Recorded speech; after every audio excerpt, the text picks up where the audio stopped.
हाय बच्चा, आज हम फिर अपने सेशन में उपस्थित हैं सामान्य हिंदी को लेकर कंपटीशन एग्जाम। तो हम विशेषण पढ़ा रहे हैं बेटा, विशेषण। तो आज हम तुलनात्मक विशेषण पे बात करेंगे कि तुलनात्मक विशेषण किसको कहते हैं, तुलनात्मक विशेषण होता क्या है। ठीक है, इसको हम कैसे पहचानेंगे कि इसमें तुलनात्मक विशेषण है या किसी अन्य और विशेषण का प्रयोग किया गया है। तो सबसे पहले हम समझते हैं कि तुलनात्मक विशेषण आखिर है क्या, यह क्या कहना चाहता है, इसका आशय क्या है, इसका तात्पर्य क्या है। ठीक है, तो हम तुलनात्मक विशेषण में बात करते हैं कि तुलनात्मक विशेषण किसको कहते हैं। ठीक है, तुलनात्मक विशेषण किसको कहते हैं, यह इसका मतलब क्या है। ठीक है, तो बड़ा सरल और साधारण भाषा में हम बात कर रहे हैं। चलिए आज हम बात करते हैं तुलनात्मक विशेषण। तो सबसे पहले तो हमें यह समझना चाहिए कि तुलनात्मक विशेषण होता क्या है। ठीक है, इसका मतलब क्या होता है, इसका आशय क्या होता है। चलिए तुलनात्मक विशेषण पर चलते हैं। इसमें क्या है, तुलनात्मक विशेषण वे विशेषण हैं।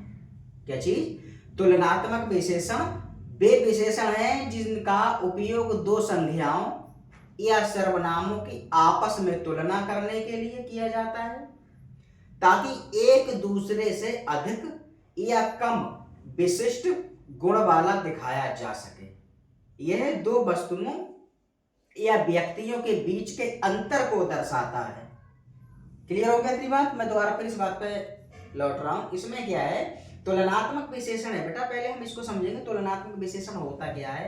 तुलनात्मक विशेषण है, आपके मन में थोड़ा विचार आ ही गया होगा या कुछ मतलब आपके दिमाग की बत्ती जल गई होगी कि हाँ इसमें तुलना के बारे में बताया गया होगा। तो चलिए मैं फिर दोबारा इस चीज पे लौट रहा हूं। इसमें क्या है, तुलनात्मक विशेषण, तुलनात्मक विशेषण वे विशेषण हैं जिनका उपयोग दो संख्याओं या सर्वनामों की आपस में तुलना करने के लिए किया जाता है। ठीक है, तुलनात्मक विशेषण वे विशेषण हैं जिनका उपयोग दो संख्याओं या सर्वनामों की आपस में तुलना करने के लिए किया जाता है ताकि एक दूसरे से अधिक या विशिष्ट गुण वाला दिखाया जा सके। यह दो वस्तुओं व्यक्तियों के बीच के अंतर को दर्शाता है,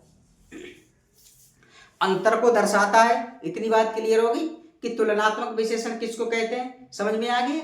चलिए अब हम और इसके बारे में थोड़ा गहराई से बात करते हैं। अब नंबर 1 पे चलते हैं, मूलावस्था।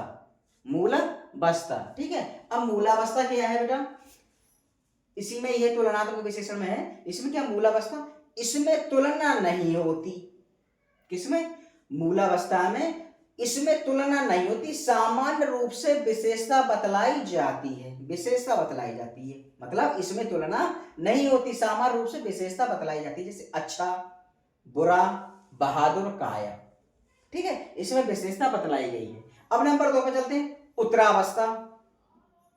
नंबर 2 उत्तरावस्था, इसमें दो की तुलना करके एक की अधिकता या न्यूनता दिखाई जाती है। किसमें, उत्तरावस्था में। उत्तरावस्था में क्या है, इसमें दो की तुलना करके एक की अधिकता या न्यूनता दिखाई जाती है। अब जैसे क्या है, मैं एग्जांपल ले रहा हूं, राम श्याम से अधिक बुद्धिमान है। राम श्याम से अधिक बुद्धिमान है। दोबारा फिर आइए इस पे। इसमें क्या है, उत्तरावस्था, इसमें दो की तुलना करके एक की अधिकता या न्यूनता दिखाई जाती है। इसमें दो की तुलना करके एक की अधिकता या न्यूनता दिखाई जाती है। जैसे क्या, राम श्याम से अधिक बुद्धिमान है। राम श्याम से अधिक बुद्धिमान है बेटा, राम श्याम से अधिक बुद्धिमान है। राम श्याम से अधिक बुद्धिमान है।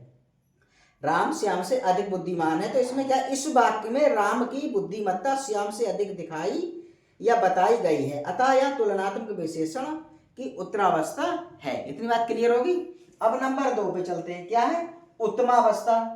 उत्तमावस्था ये बेटा मूलावस्था, मतलब इसमें तुलना नहीं होती, सामान्य रूप से विशेषता बताई जाती है, जैसे अच्छा, बुरा, बहादुर, कायर, ठीक है, आदि। इसमें क्लियर हो गया। अब ऐसी इसमें है, इसमें क्या है, उत्तरावस्था में क्या है, इसमें दो की तुलना करके एक की अधिकता या न्यूनता दिखाई जाती है, जैसे राम श्याम से अधिक बुद्धिमान है। राम श्याम से अधिक बुद्धिमान, तो राम श्याम से अधिक बुद्धिमान है। ठीक है। अब नंबर 3 पे चलते हैं। 3 पे चलते हैं, उत्तमावस्था। उत्तमावस्था, इसमें क्या, इसमें दो से अधिक वस्तुओं, भावों की तुलना करके एक को सबसे अधिक या न्यून बताया जाता है। ठीक है, इतनी बात क्लियर हो गई। मैं दोबारा फिर आ रहा हूं, इसमें दो से अधिक वस्तुओं, भावों की तुलना करके एक को सबसे अधिक या न्यून बताया जाता है। अब जैसे इसमें एक उदाहरण लेना, अंकुर कक्षा में सबसे अधिक बुद्धिमान है, या राम श्याम से अधिक बुद्धिमान है किसमें, उत्तरावस्था में, और उत्तमावस्था में क्या, अंकुर कक्षा में सबसे अधिक बुद्धिमान है, अंकुर कक्षा में सबसे अधिक बुद्धिमान है। ठीक ठीक बेटा, अंकुर कक्षा में सबसे अधिक बुद्धिमान है, अंकुर कक्षा में सबसे अधिक बुद्धिमान है। ठीक है, अधिक बुद्धिमान। इसमें क्या, इस वाक्य में अंकुर को कक्षा में सबसे अधिक बुद्धिमान बताया गया, अतः यहाँ तुलनात्मक विशेषण की उत्तमावस्था है। इतनी बात क्लियर होगी।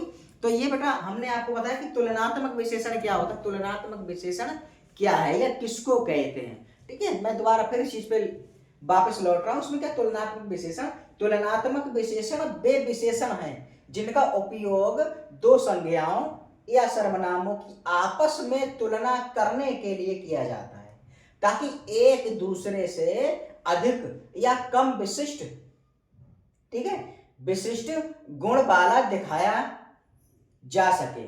ये दो वस्तुओं, व्यक्तियों के बीच के अंतर को दर्शाता है। ठीक है, दर्शाता है। इतनी बात क्लियर होगी। अब चलते हैं हम किसमें, मूल अवस्था। इसमें तुलना नहीं होती, सामान्य रूप से विशेषता बताई जाती है, जैसे अच्छा, बुरा, बहादुर, कायर, ठीक है, आदि। इस तरीके के बेटा ये चीजें होती हैं। ठीक है, इतनी बात समझ में आ गई आपके, किसको कहते हैं। अब नंबर क्या बोले हैं, 2 पे चलते हैं, उत्तरावस्था। इसमें दो की तुलना करके एक की अधिकता या न्यूनता दिखाई जाती है, जैसे राम श्याम से अधिक बुद्धिमान है। ठीक, अब नंबर 3 पे आता है उत्तमावस्था। इसमें 2 से अधिक वस्तुओं, भावों की तुलना करके एक को सबसे अधिक या न्यून बताया जाता है, जैसे अंकुर कक्षा में सबसे अधिक बुद्धिमान है। ठीक है, ये बेटा क्या है, तुलनात्मक विशेषण है, तुलनात्मक विशेषण।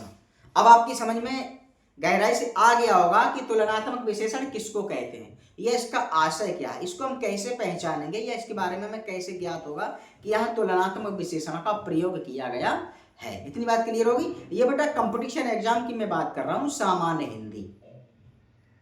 ठीक है, तो बेटा मन लगा के थोड़ा गहराई से पढ़िए, आपका भला हो जाएगा। और मैं इसीलिए सरल से सरल और साधारण से साधारण भाषा का इस्तेमाल या प्रयोग करता हूं कि प्रत्येक विद्यार्थी इस चीज को गहराई से समझ जाए, उसको किसी तरीके की कोई असुविधा का सामना ना करना पड़े। तो बेटा बस मेरा उद्देश्य यही है कि आप शिक्षा के प्रति अपनी रुचि बढ़ाएं और शिक्षा के क्षेत्र में आगे बढ़ें। तो मैं आशा और उम्मीद कर सकता हूं ये लेक्चर आपके पसंद आया होगा। अगर ये लेक्चर आपके पसंद आया हो तो इस वीडियो को ज़्यादा से ज़्यादा शेयर करिए और हमें यूट्यूब पे ज़्यादा से ज़्यादा सब्सक्राइब करिए। तो बस आज तक के लिए इतना ही, हम अगले सेशन में फिर उपस्थित होते हैं, तब तक के लिए धन्यवाद।